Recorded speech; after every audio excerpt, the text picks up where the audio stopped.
नमस्तेऽस्तु महामाये श्रीपीठे सुरपूजिते शङ्खचक्रगदाहस्ते महालक्ष्मी नमोऽस्तु ते।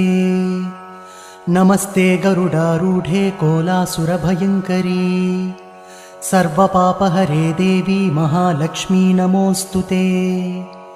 सर्वज्ञे सर्ववरदे सर्वदुष्टभयङ्करी सर्वदुःखहरे देवी महालक्ष्मी नमोऽस्तु ते।